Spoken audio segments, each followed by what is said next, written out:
Hello and Assalamu alaikum. My name is Sayyid Ali Zainul Abidin and my roll number is 1209. Today, the topic of my discussion revolves around the geostrategic significance of Central Asian states and their role in the influence and their influence in regional politics and their role had an influence on the great powers. तो basically अगर हम central Asian states को देखते हैं तो मौजूदा ये जो हैं सेंट्रल एशियन स्टेट्स ये 1991 में यूएसएसआर से डिसइंटीग्रेट होके मारज़ वजूद में है, but they have an old and a large history, क्योंकि मिडिवल टाइम्स में ये this was the place which was interconnected between the eastern and western hemisphere due to the silk road, and through silk road trade and major ideas and cultural disseminate through this area, and cultural and other ideas were also disseminated throughout this region. So this has a historically significant area. Further more अगर हम इसे देखते हैं कि एक तो silk road की वजह से यहाँ पे इसको इम्पोर्टेंस मिली, और दूसरा ये कि इसी वजह से डिफरेंट जो मेजर पावर्स थी डिफरेंट पास अगर हम हिस्ट्री में देखते हैं, जैसे तुर्क्स ने इन्वेड किया और मंगोल ने इन्वेड किया, और यहाँ पे बुखारा और समरकंद जैसे जो प्रोमिनेंट सिटीज़ हैं उनको एक हब और कर्डल ऑफ सिविलाइजेशन बनाया गया, जहाँ पे आर्ट, कल्चर, लिटरेचर और भी चीज़ें फ्लोरिश हुई. तो इससे हमें ये मालूम होता है how this area was significant to those empires. और इसके साथ जो मैंने थ्योरी इम्प्लीमेंट की है वो है हर्टलैंड थ्योरी, जो हाल्फर्ड मकाइंडर ने 1906 में दी. और just like clash of civilisation, it has also an immense impact on the whole world, because the theory states that the person or the state who controls the heartland comprises of the currently Central Asian states and some the eastern states of the Europe. और जो इन countries पे influence है, जो dominant है, he would definitely have control over the world island are comprises of the eastern hemisphere, Eurasia and plus Africa.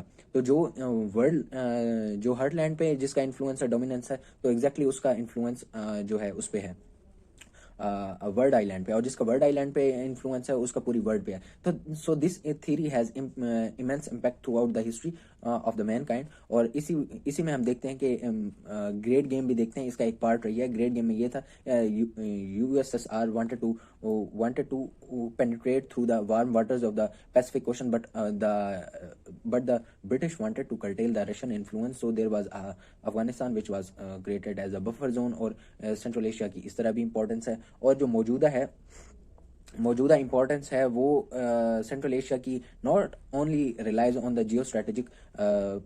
जियोस्ट्रेटेजिक situation of central Asian states, but also the resources which are found in the central Asian states. तो एक उसकी जियोस्ट्रेटेजिक importance और दूसरा उसके resources जो हैं उनका एक इमेंस इम्पैक्ट है कि जिसमें ग्रेट पावर्स भी इस पे इन्फ्लुएंस कर रही हैं इस एरिया पे. और रीजनल कंट्रीज हैं just like Turkey and Iran, they have also impact on the central Asian states. तो अगर हम देखते हैं कि रीजनल एरिया में ईरान और आ जाता है तुर्की. Iran had impact due to the Shia community in Azerbaijan and Tajikistan, और इसी वजह से वो इस कम्युनिटी को स्ट्रेंथन करता है, because it also has it interest in the back of this, or those interests are the reserves of oil and gas in the Caspian Sea and Kazakhstan, Uzbekistan, Kazakhstan and Turkmenistan. Furthermore, और इसी तरह जो तुर्की has a large historical connectedness and the heritage in the Central Asia due to the Turk Empire, which was over the rule in the Central Asia during the 12th century. और जिसकी वजह से तुर्की का भी एक इन्फ्लुएंस है, और तुर्की जो कि एक नेटो का हिस्सा है और वेस्ट का अलाई है, तो वो भी पाइपलाइन के जरिए थ्रू पाइपलाइन वो ऑयल मंगाता है, और ऑयल यहाँ से पेनिट्रेट होके थ्रू पाइपलाइन मेडिटेरेनियन सी की तरफ डिसेमिनेट होता है, स्प्रेड होता है to the western Asian countries. This not only bypass the Russian influence on the pipeline and the control reserves of the Central Asian states, but also this also halts or also has an impact on the oil reserves of the international market and the influence of Middle East. तो basically जब हम देखते हैं तो यहाँ पे एक new grade game start होती है 1990s में। न्यू ग्रेड गेम में ये 3 मेजर प्लेयर हैं, उनमें ये आता है कि चाइना है, रशिया है, and the third one is USA. The USA wanted to control the Central Asia due to its strategic importance, but also the role of Talibanization or the 9/11 incidents, World Tower fall of World Tower had also an influence in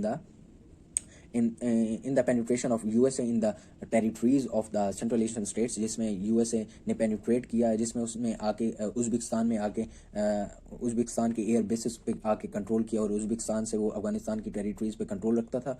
और Uzbekistan में कैमोयर president थे, और president के खिलाफ revolt हुए, और जिसकी वजह से Uzbekistan prime minister ordered the U.S. forces to retreat from his areas, and then the air bases of Turkmenistan were used, and also the Kazakhstan had also an cordial relations with the USA। तो हम देखते हैं कि USA का इस तरफ जो है रुझान इस तरफ आ रहा है, और not only due to the strategic importance but also they have the natural reserves which were also the source for the कि वो यूएसए का फोकस आया इस जगह पे। और this was also the main reason USA also made the pipeline through which the oil reserves of the Caspian Sea and the Kazakhstan will be transferred through the pipeline through Azerbaijan, and organizations was formed in which Guam was one of them. Guam was known as the Georgia, Ukraine, Uzbekistan, and Maldives, and these countries were the main sources of the oil transfer of the Kazakhstan. और हम ये देखते हैं, दूसरा हम ये देखते हैं कि रोल ऑफ रशिया जो है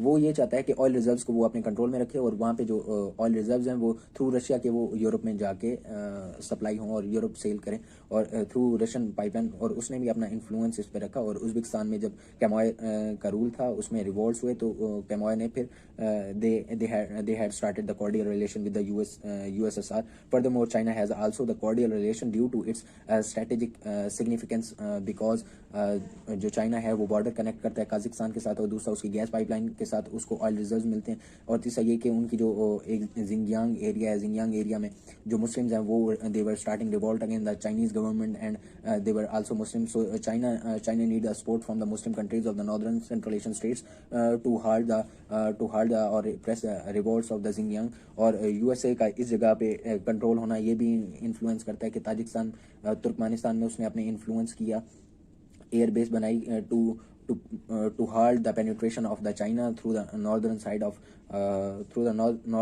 of the China into the central Asian states. तो इससे हमें ये पता चलता है कि सेंट्रल एशियन की ना सिर्फ जियो स्ट्रेटेजिकली सिग्निफिकेंस है, but also they had oil reserves and gas reserves, जिनमें काजाकिस्तान मेन आ जाता है ऑयल रिजर्व्स में, और तुर्कमेनिस्तान आ जाता है गैस रिजर्व्स में। तो इनकी they had an immense importance, and Kyrgyzstan was also important due to the gold mines. Uzbekistan was renowned for his cotton, and lastly was the Tajikistan, which has the canal system and the rivers, due to which the hydropower plants were also stationed and electricity was also produced. So this was the role of the major power and the regional power to have influence, and this was the Central Asian influence on their politics and their foreign policies, to implement their foreign policies according to the significance of the geostrategic significance of the Central Asian states। और उन्होंने अपनी policies इस तरह अपनी mould की। First of all, I am concluding this presentation with these remarks कि जियो strategically historically ये prove हुआ कि सेंट्रल एशियन स्टेट्स जो हैं वो एक बहुत पाइवोटल एंड क्रूशल एरिया पे हैं। और दूसरा जब हार्टलैंड थ्योरी आई 1906 में मैकाइंडर ने दी, तो उससे भी इसका सिग्निफिकेंस इम्प्रूव हुई। और just like clash of civilisation, इसका भी एक थ्रू आउट इम्पैक्ट रहा, जिसमें ग्रेट गेम का इन्फ्लुएंस है, जिसमें ब्रिटिश और यूएसएसआर की टसल चली। और currently the new great game was revolves around the geostrategic and the economic reserves of the Central Asian states. So this was all from my side. Thank you so much.